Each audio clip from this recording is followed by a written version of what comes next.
My name is Patricia Coleman, 62 years old widow mother of one, and the current manager of the Westview Community Library in Atlanta. Before that, I spent 25 years teaching world history and languages at a public high school. I'm not fluent in Chinese, but I studied it long enough to know when someone is calling me stupid or worse. Thanksgiving came early that year because my son Marcus wanted his fiancé's parents to experience a true Southern dinner.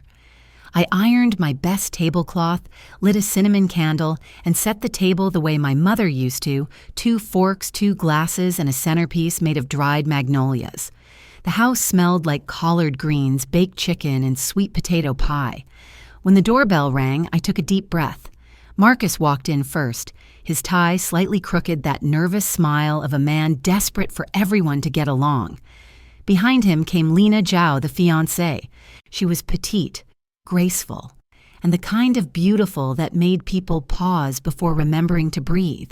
She wore a cream dress, pearls, and a smile so polished it could blind you. Trailing her were her parents, a well-dressed couple with stiff postures and expensive perfume that smelled more like performance than presence. Mom Marcus said, voice too bright, "This is Lena, and these are Mr. and Mrs. Zhao. They're thrilled to finally meet you." I extended my hand. Welcome to my home. Lena's English rolled out smooth as butter. "Oh, wow, Mrs. Coleman, it smells so authentic in here." I smiled politely. "That's soul food for you. We cook with history." She laughed, high-pitched and sweet. "I love history." "Good," I said, "because there's plenty baked into this chicken." They laughed, all 4 of them, though only Marcus seemed to find it genuinely funny. Dinner began quietly. The clinking of silverware filled the pauses between polite conversation. The yellow light from the chandelier softened everyone's faces, hiding tension under warmth. Marcus passed around bowls of jasmine rice collards and cornbread. "This is wonderful," Lena said. "So, light? Not greasy like I expected." Her parents nodded, chewing carefully. "Yes, very nice. So, traditional." Marcus beamed. "Told you Mom's food beats any restaurant." I poured more tea, watching the steam rise between us. My instinct told me something about this girl was off. Too many compliments, too many careful laughs that never reached her eyes. Still, I smiled. Old habit. Teachers learn early that politeness can diffuse a room faster than authority. Halfway through dinner, as Marcus described his job at the tech firm, I noticed Lena lean slightly toward her parents. Her tone softened. Then Mandarin, quick, fluid, almost musical. I understood enough to know the melody hid poison. 他根本听不懂，看他那样，我要嫁给他那签证，1年顶多，然后我找个有钱的。She doesn't understand a thing. Look at her. I'll marry him, get the visa 1 year tops. Then I'll find someone with real money. The words sliced through me clean cold. Her father chuckled, responding in Mandarin. 继续假装喜欢她做的菜快成功了. Just keep pretending to like her food. You're almost there. I didn't move. I didn't blink. I simply lifted my glass of iced tea and took a slow sip. My pulse steadied the way it used to before parent-teacher meetings that I knew would end badly. When I finally set the glass down, the sound echoed against the wood. Then, in the same calm voice I used when grading papers, I said in clear, deliberate Mandarin, 您想再来点米饭吗，亲？告诉您女儿，我每一个字都听得懂。Would you like more rice, sir? And tell your daughter I understood every single word. Silence, the kind that thickens the air. Lena froze her chopsticks, hovering mid-air. Her mother's fake smile collapsed first, then her father's composure. Marcus looked from me to them, confused, like someone who just walked into the middle of a play and realized he's not the lead anymore. The clock on the wall ticked once, twice, loud. Lena blinked rapidly, forcing a laugh. Oh, Mrs. Coleman, you speak Mandarin." I smiled, calm as Sunday morning, just enough to keep dinner interesting. Marcus laughed nervously. "Wait, you never told me you spoke Chinese, Mom. I don't," I said, setting down my chopsticks. "I just listen very well." Mr. Zhao reached for his napkin, dabbing at sweat that had started to gather along his forehead. His English cracked. Very impressive indeed. Lena muttered something under her breath in English this time. It was just a joke. Oh, I love jokes, I said, tilting my head. But timing's everything, darling. And yours was unfortunate. Keisha, my colleague at the library, once told me that quiet women scare people the most because they don't rush to prove what they already know. In that moment, the room belonged to me. I stood gathering plates. Well, I hope you saved room for dessert. I made pecan pie. Lena's parents nodded wordlessly. Marcus mumbled thanks. Nobody moved. As I walked into the kitchen, I heard the faint clatter of utensils, the sound of people pretending everything was normal while their stomachs folded in on themselves. In the reflection of the microwave door, I caught my own face, calm, composed, unreadable. The same look I wore the day my husband's heart monitor went flat and the nurse said, "He's gone." I carried the pie back in. The smell of butter and brown sugar filled the awkward silence. Lena forced a smile so tight it could have cracked porcelain. "This looks amazing," she said. "Thank you," I replied. "It's an old family recipe. You can't fake that kind of tradition." I sliced the pie slowly, each cut neat and clean like punctuation marks in a sentence I'd already finished writing. We ate, but no one tasted anything. When the dinner finally ended, Marcus hugged me goodbye, oblivious. "Thanks, Mom. You were perfect tonight." "Always am," I said. As the door closed behind them, I stood alone in the quiet house. The candle had burned low, leaving soft smoke twisting in the air. I could still hear Lena's words, sharp, arrogant, careless, replaying like a scratched record. I reached for the leftover rice bowl, still warm in my hand, and whispered to the empty room, "You thought I wouldn't understand." Then I turned off the lights. The clock ticked. Once more, steady, unbothered, marking the beginning of something neither of them could see coming. The next morning, sunlight spilled through my kitchen window like it had forgotten what happened last night. The house smelled faintly of cinnamon and burnt nerves. I sat at the table in my robe nursing a cup of tea that had long gone cold. The knock on the door wasn't loud, just two polite taps. Marcus's knock, the kind that used to mean, "Can I come home for laundry?" I opened the door. He stood there in a wrinkled shirt holding a paper bag from the bakery down the street. His smile was soft, rehearsed. "Brought you your favorite sweet rolls." I stepped aside. "Bribery this early must be serious." He chuckled, slipping in like a guilty teenager. "Mom, about last night." I raised an eyebrow. The dinner, the Mandarin. The silence afterward. He winced. "Yeah, all of that." I waited. He sat across from me, placing the bag between us like a peace treaty. "I just think maybe you misunderstood. Lena's been really nervous. New country, new family, new culture. She probably said something and it came out wrong." I stared at the steamless tea.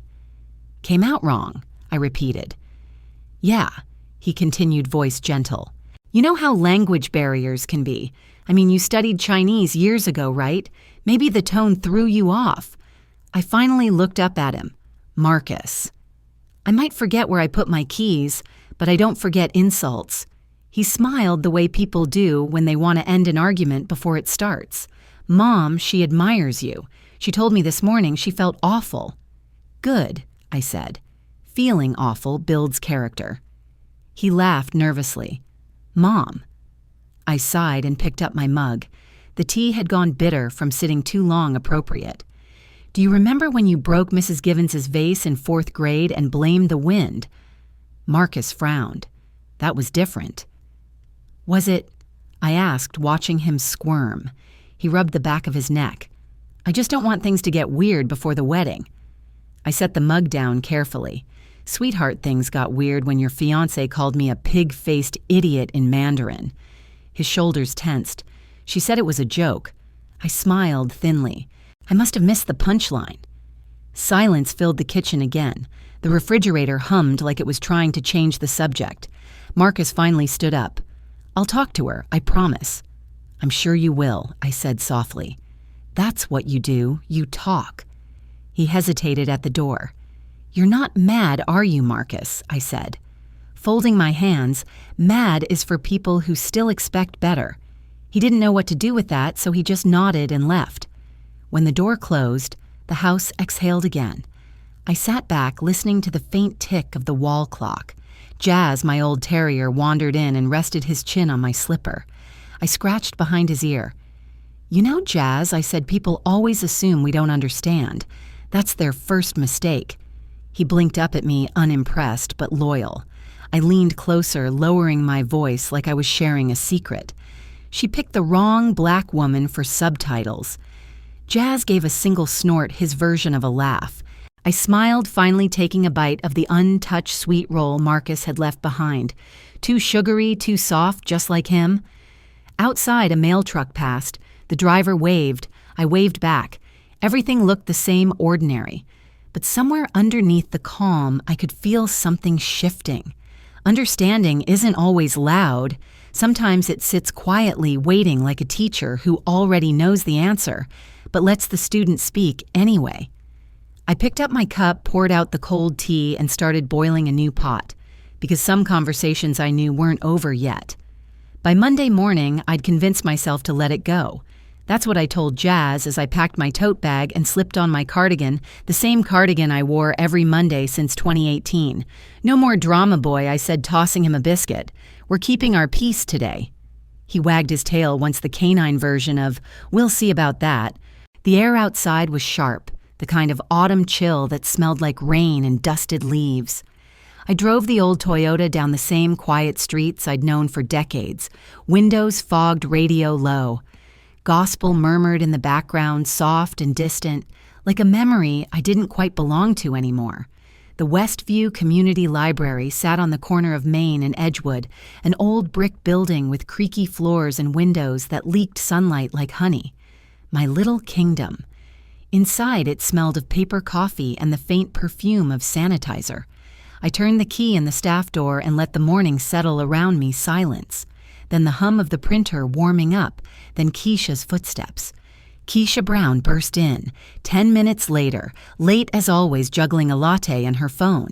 "Morning, Miss P, you look peaceful today. What's the secret meditation or murder?" "Neither," I said, "just tea and patience." She grinned. "Same thing, really." The day unfolded quietly. Students came in asking for textbooks. A retiree needed help renewing his library card. Someone's child cried because the printer ate her drawing. I fixed it, gave her a sticker, and thought maybe for one day the world was calm. Then around 11:15, the door chime rang again.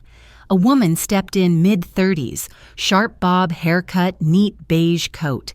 She looked around like she was checking for witnesses before walking straight to the printer station. She smiled briefly when I asked if she needed help. "Just printing forms," she said in an accent that reminded me of Lena's. "Take your time," I said, returning to the counter. A few minutes later, the hum of the printer started. Then the woman's phone rang. She answered it in Mandarin. I didn't mean to listen. Eavesdropping wasn't my sport. But when someone starts a sentence with fake marriage, your ears learn to grow. "结婚的文件在这里更容易办," she said softly, laughing under her breath. "Fake marriage papers are easier here." The phrase hit me like cold air through a cracked window.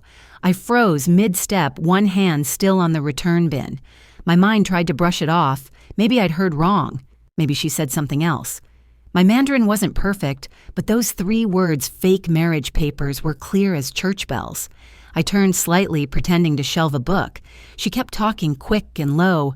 "Bu yong dan xin, ta bu zhi dao. 我有朋友帮忙." "Don't worry, he doesn't know. I have friends helping me." Her printer beeped. She gathered the papers, slipped them into a manila folder, and walked toward the door, still on the phone. Her perfume lingered, a synthetic jasmine, too sweet, too familiar. When the door closed behind her, the bell chimed again, gentle but mocking. Keisha looked up from her desk, brow furrowed. "You okay, Miss P? You look like you just saw a ghost." "Not a ghost," I said slowly, just déjà vu. She squinted at me. "Girl, you look like you just read a plot twist." I tried to laugh, but it came out thin. Maybe I did. Keisha leaned back in her chair, tapping her pen against her notebook. "Let me guess, one of your drama-loving neighbors again. Or did that church lady finally try to return a cookbook she stole in Zoo 09? Nothing that simple, I murmured. I sat down staring at the screen in front of me but not seeing it. My reflection looked back, steady eyes, tired mouth. For a woman who swore she'd left teaching behind, I still had that same look of a teacher who just caught a student cheating and wasn't sure whether to scold or save them. I thought of Lena, the smoothness of her lies, the ease in her voice when she said visa, the way her parents, if they were her parents, laughed like accomplices. Keisha kept talking half to herself. You ever notice how quiet days always get weird around 11? Maybe that's when people start lying, I said absently. She laughed. Deep Miss P, you writing a poem or a sermon? Maybe both. We went back to work, but I couldn't shake it. The smell of that fake jasmine, the words echoing in my head like they'd been carved there. Fake marriage papers are easier here. The universe has a funny way of whispering before it shouts, and I'd learned long ago, ignore whispers, and you'll end up deaf when the truth starts screaming. By the time my lunch break came, I still hadn't said a word to Keisha about what I'd heard. She'd think I was paranoid, reading too much into things. Maybe I was. But the coincidence was too sharp to ignore. I made myself a cup of green tea in the break room. The kettle whistled softly, a sound that always brought calm. But this time, it felt like a warning siren. I pulled out my phone, hesitated, and scrolled through old photos Marcus had sent him and Lena at some rooftop brunch glasses, raised smiles, bright, perfect, polished, staged. I stared at Lena's face until the steam from my tea blurred it out. Keisha popped her head into the room. You're zoning out, Miss P. Everything okay? Just thinking, I said, about what I looked at her for a moment. Keisha was young, funny, fearless in that way. Only people under 30 can be. She'd never been betrayed by her own blood yet. About patterns, I said finally, how life keeps repeating itself when we refuse to listen. She rolled her eyes playfully. Girl, you sound like a fortune cookie. Maybe I said, smiling faintly, but fortune cookies are right sometimes. When my shift ended, I turned off the lights in the main hall. The smell of paper and ink lingered as always, but there was something new under it, something sour, something that didn't belong. I stood at the doorway staring out at the empty parking lot. A bus passed brakes, screeching headlights flickering across the windows. For a second, I thought I saw the woman again standing near the corner phone, pressed to her ear, but when I blinked, she was gone. Maybe it was the lighting, maybe not. I locked the door and whispered to myself, barely audible over the wind. Sometimes the truth doesn't hide it, just waits for you to stop pretending not to see it. Jazz barked when I got home as if demanding a report. Well, I told him, hanging up my coat, you know that piece I promised this morning? He wagged his tail once. Turns out, I said, pouring kibble into his bowl, peace might have to wait. He barked again, short approving. And for the first time since that dinner, I felt something stir in me that wasn't anger or hurt. It was sharper, colder, steadier. Not revenge, not yet. Just curiosity awake and alive again. Saturday morning carried that deceptive peace that always comes before something breaks. The sky was bright, the air crisp, and I told myself I was simply going to drop off a sweet potato pie, nothing more. No confrontation, no suspicion, just kindness. That's what I told myself anyway. I baked the pie the old-fashioned way with nutmeg brown sugar and a little bourbon splash. My late husband always insisted brought out the soul. When it cooled, I wrapped it in foil, slipped it into a carrier, and drove across town to Marcus's townhouse. Jazz watched from the window as I pulled out, probably wondering when I'd stop telling him the truth too. The drive took 20 minutes, maybe less, but my thoughts stretched it into an hour. I rehearsed small talk. How's work? How's the wedding planning? As if civility could erase what I'd heard at the library. When I parked in front of Marcus's place, I saw Lena's car already there, a new white Lexus, the kind that whispers money even when it's bought on someone else's dime. I almost turned around, but the pie was warm and my pride was colder. So I went in. Marcus opened the door, smiling phone in hand. Mom. You didn't say you were coming. I wanted it to be a surprise, I said, lifting the pie. Sweet potato. Still warm. His face softened. You're the best. Lena's in the kitchen. She'll be thrilled. Will she? I asked, lightly. He didn't catch the edge in my tone. Come in, come in. The house smelled like perfume and new paint. Too clean, too staged. I followed the sound of running water into the kitchen.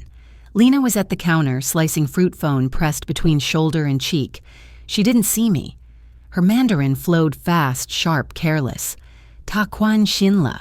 Hun ho wo chu jia zhou yi ge ren qing song duo le. He believes everything. After the wedding, I'll go to California alone, so much easier. My heart thudded once hard enough I could feel it in my throat. I didn't move, didn't breathe. Just slipped my hand into my purse, thumbed my phone open, and hit record. The screen glowed faintly against the dark fabric. My pulse was louder than her voice.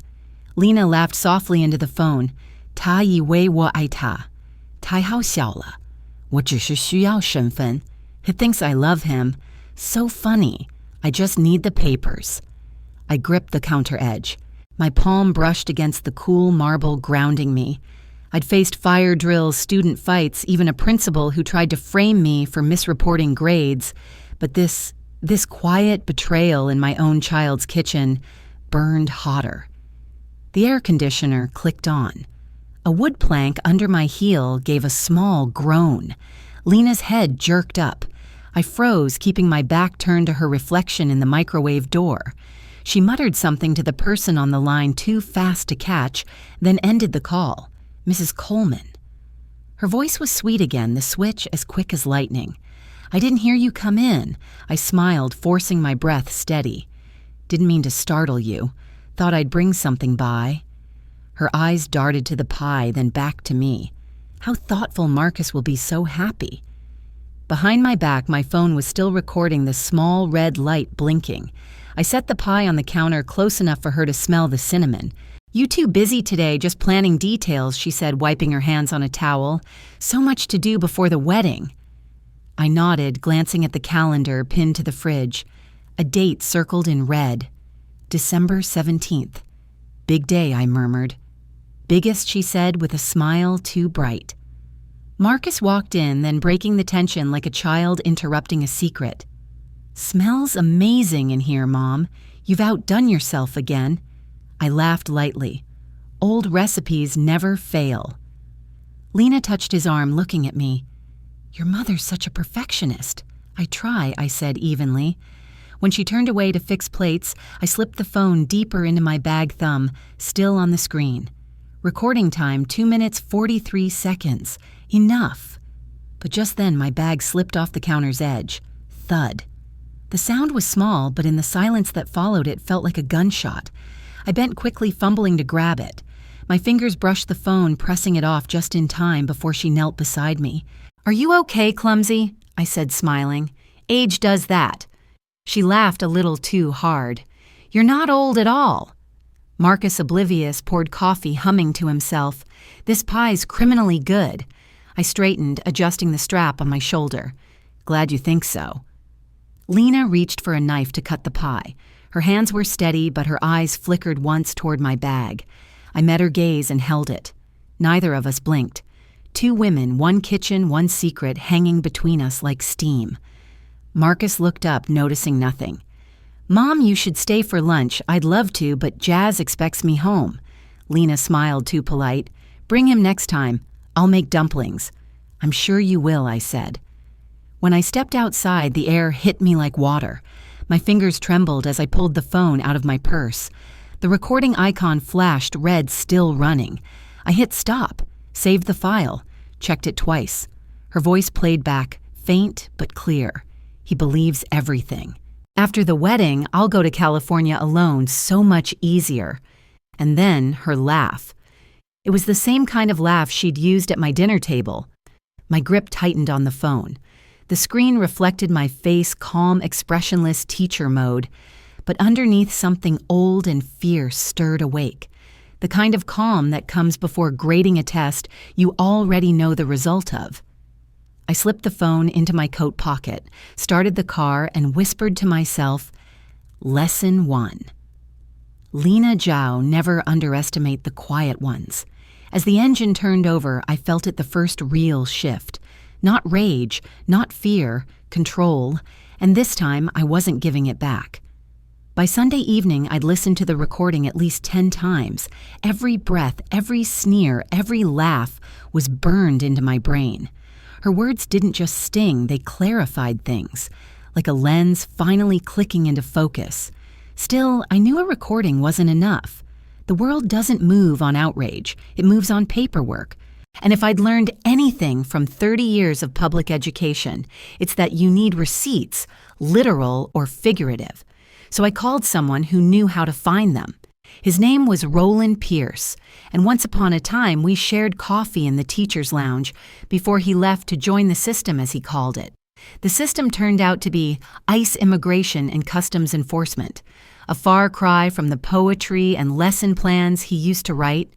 When I rang him up, he laughed before I even said a word. "Patricia Coleman, I thought you retired to bake pies and scold grandkids. What did you do find a fugitive in your book club?" "Close," I said. "Found one at my dinner table." That got his attention. "Meet me at the diner off Peachtree," I said, "and bring your sense of humor. You'll need it." The diner hadn't changed since 1989. Same neon buzz, same cracked vinyl booths, same waitress who could kill a man with a look. Roland was already there, nursing a black coffee and reading a newspaper like someone in a noir movie. He stood when I approached. "You look good," he said, "like you're about to ruin someone's day." "Probably," I replied. We sat. I slid my phone across the table screen unlocked to the audio file. "Listen first." He put on his glasses, hit play, and didn't say a word for 2 minutes and 43 seconds. When it ended, he leaned back, whistling. "Well, damn. You always had good pronunciation, but this is flawless evidence." I smiled thinly. "So my tones are still better than your agent's." He laughed. "By a mile." "What do you want me to do?" "Open a file. I want to know who she really is," I said. "Her name, her history, and why her parents smell like rental contracts." Roland raised an eyebrow. "You think they're fake? I don't think I said. I grade facts." He grinned. "Still the teacher." I sipped my coffee. "Still the realist." He pulled out a notepad. "All right, give me everything.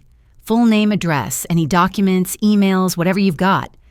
I told him everything from the Thanksgiving dinner to the Mandarin whispers in Marcus's kitchen.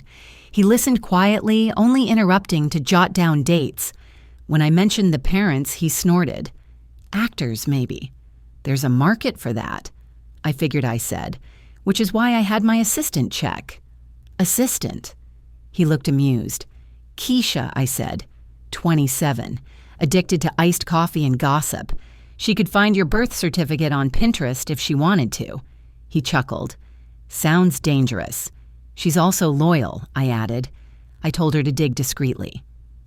Back at the library the next day, Keisha was already waiting when I walked in, eyes wide with excitement.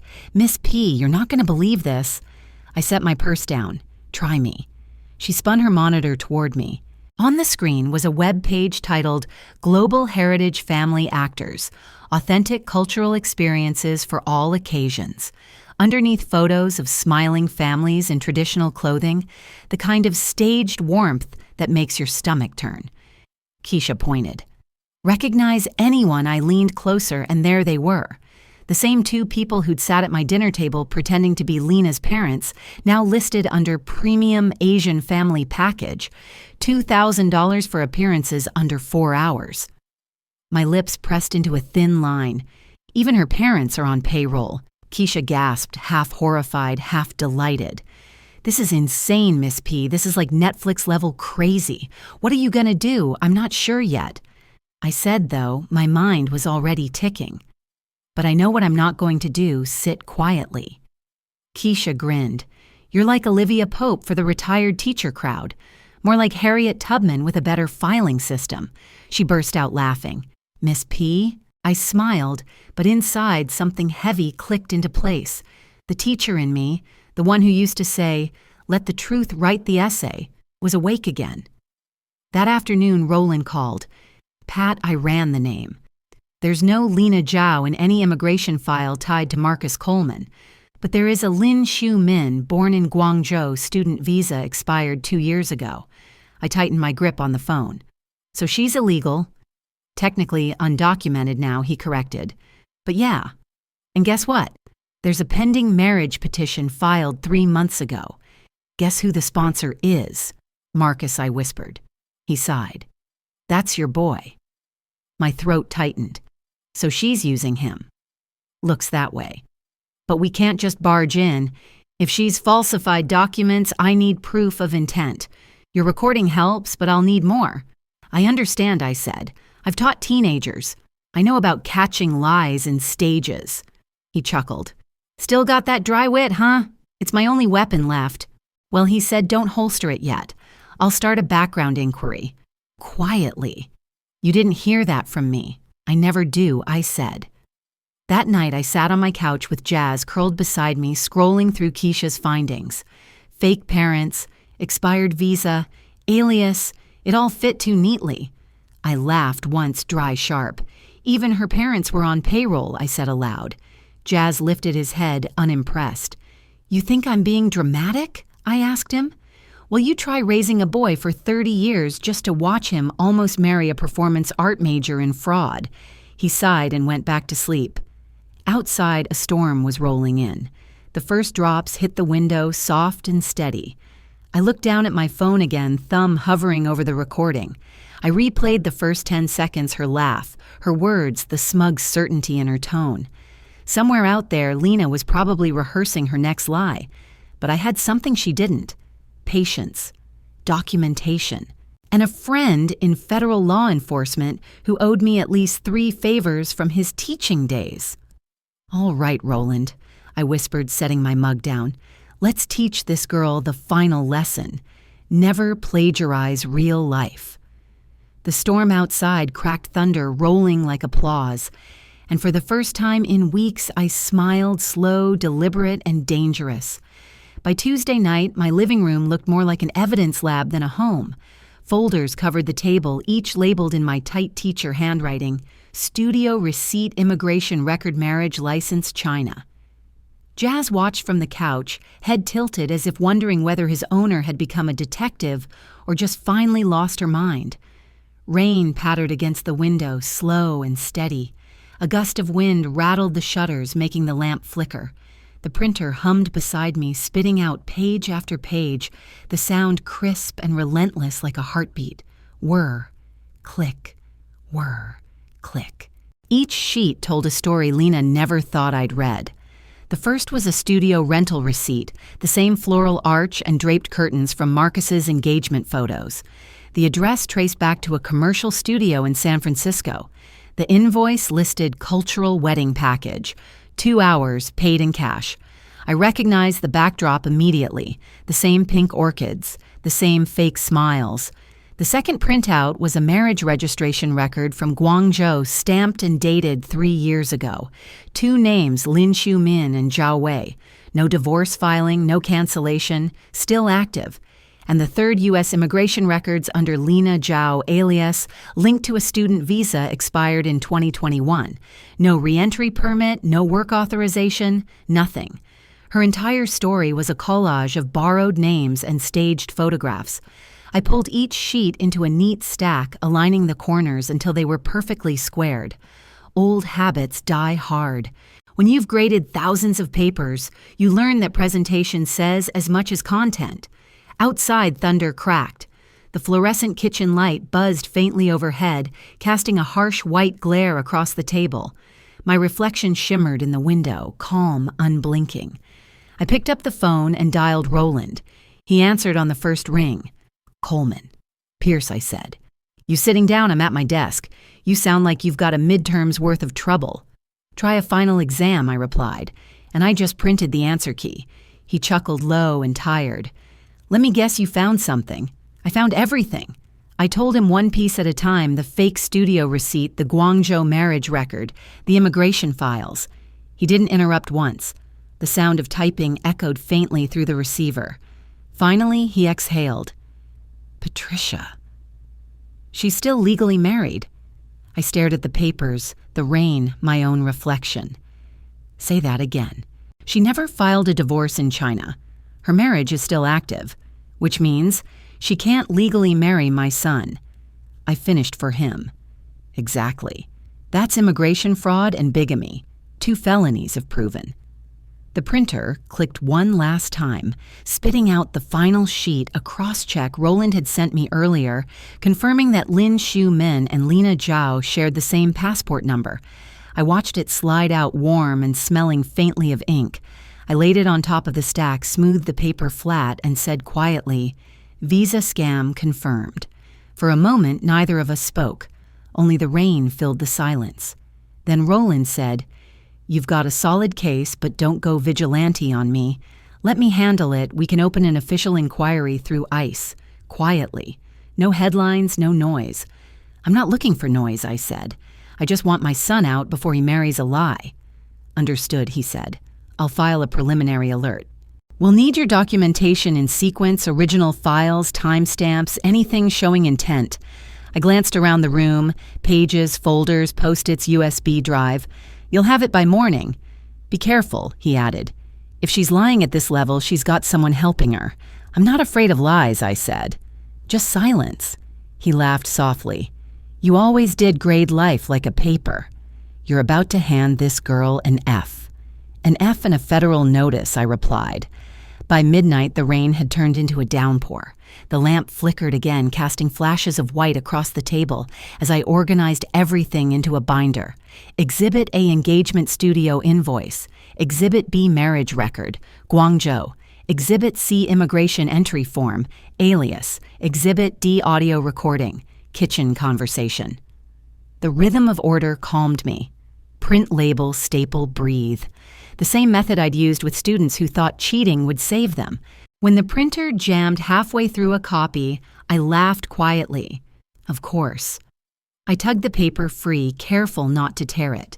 A teacher never ruins her evidence. Jazz barked once from the living room, startled by thunder. I looked up then, out the window. Streetlights glistened against the wet pavement. Everything outside shimmered unreal, like the world itself was holding its breath. I pressed print again. The hum resumed, steady and certain. The smell of warm toner filled the air as pages slid out one by one. It was strangely cinematic, the flicker of fluorescent light, the rhythmic clatter, the storm outside. Like the climax of a film no one else knew was playing. When the last page printed, I gathered it all and clipped the binder shut. The sound echoed final and satisfying. Then I called Roland again. "It's done," I said. He paused. "Patricia, you realize what this means? It means my son almost became a case study," I said flatly, but not anymore. There was a short silence, then his tone softened.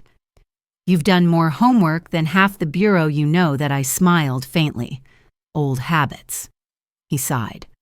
"All right, send it over. I'll have it verified first thing tomorrow. If it checks out, we'll flag her file." "Good," I said. "I'll sleep better." "You won't," he said quietly. "Not yet." He was right. When I hung up, I didn't move for a long time. I just watched the rain slide down the glass, tracing thin rivers through my reflection. The papers sat on the table, neat and silent, but their weight filled the room. I reached over, turned off the printer, and whispered, "You picked the wrong family to plagiarize." Lightning flashed once more, illuminating the binder's cover, bold black letters reading "The Truth Files." And for the first time in months, I felt the storm outside finally match the one inside me. By Thursday morning, the rain had cleared, but the tension hadn't. The binder labeled "The Truth Files" sat on my kitchen table like a sleeping grenade, silent but ready. Every time I walked past it, I felt the weight of what was inside. Roland had confirmed the documents were legitimate. ICE was reviewing them. All I had to do was wait. But waiting was never my specialty. Teaching teenagers for 30 years teaches you one thing. Sometimes the lesson only sticks if you show them the consequences. So I decided to set my own stage. I sat down at the table, phone in hand, and stared at Lena's number. Her name glowed up at me in cheerful pink hearts. Marcus must have added that. The irony almost made me laugh. I pressed call. She picked up on the second ring. Her voice was sugar and sunshine. Mrs. Coleman. What a surprise. Hello, Lena, I said warmly, every syllable measured. I've been thinking about our last dinner. Things got tense. Oh no, she said quickly, fake concern dripping. I felt so bad about that. I hope you don't think I don't, I cut in smoothly, which is why I'd like to make it right. Why don't you and your parents come over for dinner this Saturday? We'll start fresh. No tension, just family. There was a brief pause, just long enough for her mind to start calculating, then a practiced giggle. That sounds lovely. My parents will be thrilled. I'm sure they will, I said, smiling to myself. 7 o'clock, perfect good. And Lena. Yes, bring your appetite, I said. I'll be serving something unforgettable. When I hung up, the silence in the kitchen thickened. Jazz tilted his head at me like he could sense mischief brewing. Oh, don't look at me like that, I told him. Sometimes peace requires a little performance. That afternoon at the library, I told Keisha my plan. She nearly spit out her coffee. Miss P, you're inviting them to dinner again after all that Mandarin mess. This time, I said, straightening a stack of books. It's not dinner. It's an examination. Keisha blinked. Of what truth? Grammar. Karma, take your pick. She grinned, wide-eyed. Oh my God, Miss P, you about to serve justice with dessert? I tried to suppress a laugh, but it slipped out anyway. Something like that. You need a soundtrack, Keisha said, already scrolling her phone. Maybe something dramatic, like violins when she walks in. Keisha, I'm not running a soap opera. Could have fooled me, she muttered. Just promise me you won't slap her with the evidence folder mid-meal. I won't slap her, I said calmly. I'll feed her the truth slowly, like a 5-course meal. Keisha clapped her hands. This is better than reality TV. Unfortunately, I said it is reality. That night I practiced. I stood in front of my hallway mirror, binder in hand, running through lines like a woman rehearsing a play no one else knew existed. My Mandarin was rusty, but deliberate. The words rolled slowly off my tongue. Ji bao bu ju huo, I said aloud, watching my reflection's mouth form each tone. Ji bao bu ju huo, paper cannot wrap fire. The proverb felt heavy in my mouth, ancient, true, and perfectly fitting. I said it again, sharper this time. Ji bao bu ju huo. Jazz ever. My unimpressed audience yawned from the couch. I turned toward him. You think I'm being dramatic? He blinked slowly. Well, I said, picking up the pie dish from the counter, every good teacher knows you don't just tell a lesson, you demonstrate it. Friday morning, Roland called. I heard from the field office, he said. They verified her marriage record. You were right, she's still legally married in China. Good, I said. Patricia, he warned. Don't do anything reckless. Reckless? I asked innocently. I'm hosting a family dinner. I mean it, he said, sighing. Let us handle the investigation. You're handling it, I said. I'm just setting the atmosphere. Patricia, good night, Roland, I said and hung up. Saturday evening came quicker than I expected. I'd cleaned the house, top to bottom lit candles that smelled like cinnamon and calm, and set the table with my grandmother's china, the kind you only use when you plan to make a point. I roasted chicken-baked sweet potato pie and made sure the seating arrangement was perfect. Lena and her parents on one side, Marcus next to me. The binder tucked discreetly in a drawer within reach. At 6:45, Keisha texted me from her apartment. Keisha, you ready, Miss P? Ready enough. Keisha. Remember justice with dessert. Me always. I laughed quietly, tucking my phone away. Then I heard it, the doorbell. A high, cheerful chime that suddenly felt like the start of a very dangerous symphony. I smoothed my dress, straightened my posture, and walked to the door. Lena stood there in a pale pink dress, smiling like a magazine ad. Her parents hovered behind her, stiff and awkward as ever. Marcus looked relieved to see me smiling. Mom, he said, this looks amazing. It will be, I said softly. As they stepped inside, I caught a faint trace of that same jasmine perfume. It hit like a memory, the fake sweetness, the disguise. "Please sit," I said. "We have much to talk about." Lena beamed. "Oh, Mrs. Coleman, I'm so glad we're doing this. Family should never hold grudges." "Exactly," I said, my tone sugar-coated, "because grudges burn like fire." She laughed politely, not knowing she was already standing too close to the flame. I watched her glide toward the table, the candlelight catching her earrings, gold, perfect circles, the kind of symmetry only lies have. As I poured the wine, I caught my reflection again in the glass cabinet. Same calm face, same stillness before the storm. "Ji bao bu ju hua," I whispered under my breath. Paper can't wrap fire. The trap was set. Dinner was served. And by dessert, someone at that table would finally choke on the truth. The room looked exactly as it had weeks before, same yellow glow from the chandelier, same tablecloth with magnolia prints, same scent of sweet potato pie cooling on the counter. Even the rice bowl at each setting matched perfectly, like a photo from that first disastrous dinner had come to life again. Lena arrived with her parents at exactly 7, punctual as deceit always is.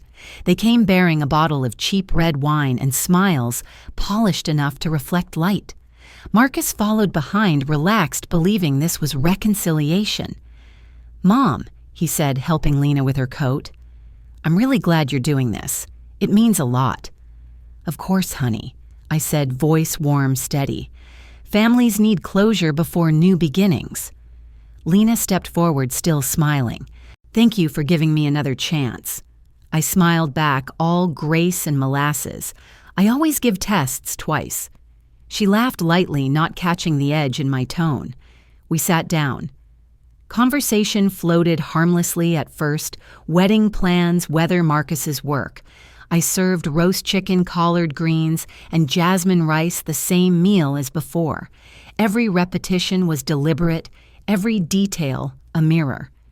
The parents made the same fake noises of approval eyes, darting at each other as though following an unspoken script. Outside, thunder rolled in the distance. Inside, the only storm was in my chest. Lena reached for the soy sauce. "Everything tastes better tonight, Mrs. Coleman. I seasoned it with clarity," I said. Marcus chuckled. "Mom's got jokes tonight, always," I said. Halfway through the meal, I could feel her confidence return. She leaned back, laughed more freely, poured herself more wine. The tension in the air became almost comical. She thought she had won me over, and I let her. When dessert time came, I excused myself to the kitchen, pulled open the drawer, and touched the smooth cover of the binder labeled "The Truth Files." The papers were crisp edges, sharp. I'd even color-coded the tabs: red for lies, blue for proof, yellow for consequences. Teachers never change. I took a deep breath, carried the sweet potato pie to the table, and placed it right in front of her. "Homemade," I said sweetly. "The recipe's been in my family longer than some people's marriages." Lena blinked. "Oh, how lovely." I cut the pie into perfect slices, handing one to each guest. Marcus was mid-bite when the knock came. 3 sharp raps against the door. Everyone froze. Expecting someone, Lena asked, feigning calm. "Yes," I said, "for dessert." I walked to the door and opened it. There he was, Roland Pierce in a black suit raincoat, still glistening badge clipped to his chest, catching the chandelier's light. The letters ice gleamed like justice itself. He stepped inside, his expression calm, official. "Good evening, Miss Coleman. Right on time," I said. He turned to the table. "Ms. Zhao Shu Lin," he said, voice firm, professional. "You are under investigation for marriage fraud and immigration deception. You are not under arrest at this time, but you are required to cooperate with our inquiry." The words sliced through the room like a blade. No one screamed. No one moved. Only the sound of a single spoon slipping from Lena's hand onto her plate. Clink. Marcus's head snapped toward her. "What is he talking about?" Lena's face drained of color. I don't know. This is insane." Her father shifted in his seat, sweat beading on his temple. Her mother stared straight ahead, mouth tight. Roland unfolded a small folder, setting it calmly on the table. We have verified your legal marriage to Mr. Zhao Wei of Guangzhou, dated March 17, 2020. No record of divorce exists. We also have documentation of your staged engagement photos purchased from a studio in San Francisco and the rental of 2 actors under the company Global Heritage Family Actors. He turned his gaze to her parents. That would be you two. The mother spoke first, voice cracking. We didn't know. We were told it was just for pictures. Roland raised an eyebrow. Pictures that paid $2,000 an hour. They said nothing. Lena stood abruptly, knocking over her chair. This is ridiculous, Marcus. They're lying. It's your mother. She's jealous. She's setting me up. Marcus's voice trembled. Lena, just, tell me it's not true. She looked at him, eyes wide, desperate. Of course it's not. I love you. Roland opened the binder I had given him earlier. Then perhaps you can explain this. He hit play on my recording. He believes everything. After the wedding, I'll go to California alone, so much easier. The room was silent except for the faint buzz of the light above. Marcus's fork slid from his hand. Lena's breathing quickened. She took 1 step back toward the door. Ma'am, Roland said, voice calm, I'd advise you not to run. She bolted anyway. Her heels clattered on the hardwood floor, the sound sharp as panic. But Roland moved faster, stepping into her path before she reached the hallway. His badge caught the light again, final, undeniable. Sit down, he said evenly. She froze, trembling. And that's when I spoke my tone, smooth as honey but cold as glass. Don't forget your rice bowl, sweetheart. Her eyes met mine, fear, fury, disbelief, all in one fleeting second. Roland cuffed her gently, reading her rights as Marcus stared in stunned silence. The parents whispered frantic apologies before following her out, escorted by another officer who had quietly entered through the back. When the door closed behind them, the silence left behind was heavier than any scream. Marcus sank into his chair, eyes glassy. Mom, what have I done? I walked over, laid a steady hand on his shoulder. You believed in love, Marcus. That's not a crime. But believing without seeing, that's where the danger starts. He nodded slowly, face pale. She really never loved me. She loved the opportunity, I said. But opportunity doesn't mean loyalty. Roland returned, setting the binder on the table. She'll face a hearing next week. Your son's not implicated. Thank you, I said quietly. He nodded. You sure you're okay? I smiled faintly. Better than okay. My house is finally clean. He gave a short laugh. You still got it, Miss P. When he left, I gathered the plates one by one. The pie sat untouched, perfectly golden, as if mocking the chaos that had just unfolded. Jazz barked softly from the living room tail, wagging as if sensing the end of a long lesson. I smiled, picking up the last rice bowl. Paper can't wrap fire, I whispered. And tonight the truth finally burned. The house was quiet again. Too quiet. After the arrest, the silence didn't feel peaceful. It felt surgical, like everything inside had been cut open and left to air out. The next morning, I washed the dishes one by one. The sound of ceramic against water was steady cleansing. Outside, the streetlights flickered against damp pavement. Jazz slept near the door, his small chest rising and falling. I moved slowly, letting each action have wait, rinse, dry stack. Marcus hadn't called. Not that I expected him to, not yet. The look on his face that night was the kind you don't forget. It wasn't anger, not exactly. It was grief, the kind that comes when a person realizes love itself can lie. I'd seen that look before on students who discovered a hero had cheated on a test on widows in hospital waiting rooms. That hollow disbelief that rearranges the way you see the world. So I let him have his silence. The first day passed without a word. The second too. But grief ripens in the dark. It doesn't stay quiet forever. It was midnight on the third night when the phone finally rang. The sound sliced through the stillness like a note from a forgotten song. I reached for it, half asleep, half afraid. Hello? There was a pause on the other end filled with shallow breathing. Then a voice, tired, hoarse, and small. Mom. Just that.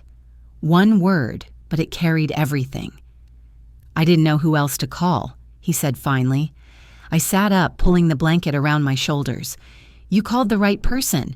I've been trying to sleep, he said, but every time I close my eyes, I hear her laugh, that fake little laugh, and I just keep thinking how stupid I was.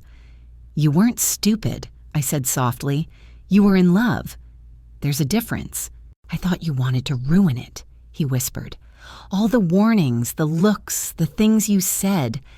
I thought you were jealous. I thought you couldn't stand her. I closed my eyes, letting the words settle like ash. I didn't know you were saving me. For a long time, neither of us spoke. Only the low hum of the refrigerator filled the space. Now you do, I said finally. He breathed out a shaky laugh, then fell quiet again. I don't even know where to start, he said. Everything feels fake, like my whole life's been one long rehearsal for a role I didn't choose. Then stop rehearsing, I said gently. Just be real. That's how you start. He exhaled again, slower this time. I don't deserve how calm you're being. You think calm means I didn't cry, I asked?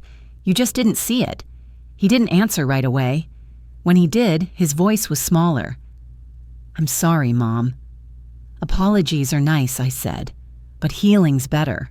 The kettle on the stove began to hum slow at first, then higher, sharper. I'd turned it on without realizing. The sound filled the room like a pulse returning to a body. I got up, walked to the stove, and poured the boiling water into a mug. The steam rose in soft spirals, ghostly and quiet. On the other end of the line, Marcus said, You're making tea, aren't you? You know me too well. He chuckled, the first real sound of life I'd heard from him since it all happened. Funny, he said. You always made tea when things were bad, even when Dad died. Tea helps you wait, I said, and it cools at its own pace, just like people. The steam curled upward, catching the kitchen light. I watched it dissolve into nothing slow and graceful. Do you hate me? He asked, suddenly. Marcus, I said steady. There's nothing you could do that would make me hate you. Disagree with you. Yes. Be disappointed, absolutely. But hate. I shook my head, even though he couldn't see it. No mother wastes that kind of energy on her child. He sniffed once quiet. You should have let me fall harder. You fell just enough to learn, I said. If I'd caught you every time, you'd never know the ground. A long pause. Then softly, You always say things like that, like a proverb. I smiled faintly. Maybe I'm just old enough to have earned the right to sound wise. He laughed again, fragile but real this time. We sat in that shared silence, two voices connected by static and memory. The kind of silence that doesn't demand words.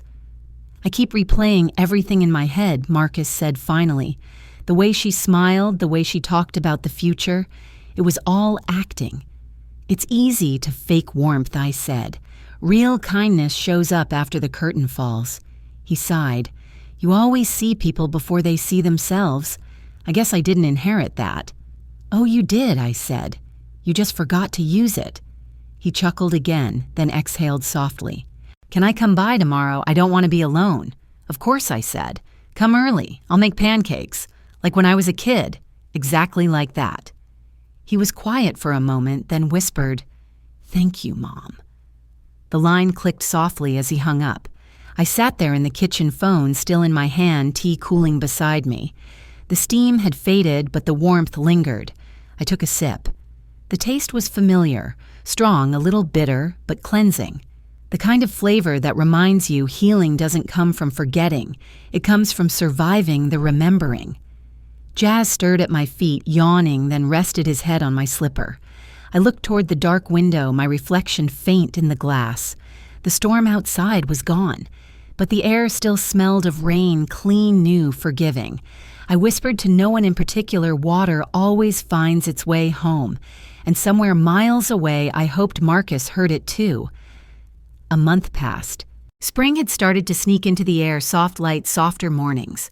The dogwoods outside the library were in bloom again, the same pink-white clouds I used to stare at during long shifts behind the circulation desk. I'd come back to work quietly slipping into my old rhythm scanning returns, shushing teenagers recommending poetry to people who pretended not to like it. It felt good ordinary. Normal has its own kind of miracle when you've lived through chaos.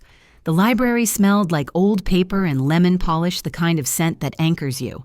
I wore my usual cardigan, the one with a missing button, and my name tag, Miss P. Keisha waved from the front counter. Back in the Queen's chair, huh? I grinned. Somebody's got to keep this kingdom quiet. She laughed. Feels weird without the drama, doesn't it? A little, I admitted. But peace needs practice, too. I shelved books, filed returns, and helped a few regulars print their tax forms. Then around 4 o'clock, a girl I hadn't seen before came up to the help desk. She was about 16, dark-skinned, bright eyes, a little nervous. Her backpack was covered in stickers, college names, K-pop bands, and one that said, "Dream Big." "Hi, Miss P," she said softly. "I'm doing a project for school. I heard you speak Chinese." I looked up a little surprised. "Who told you that, Ms. Keisha?" she said, smiling. "She said you were like fluent or something."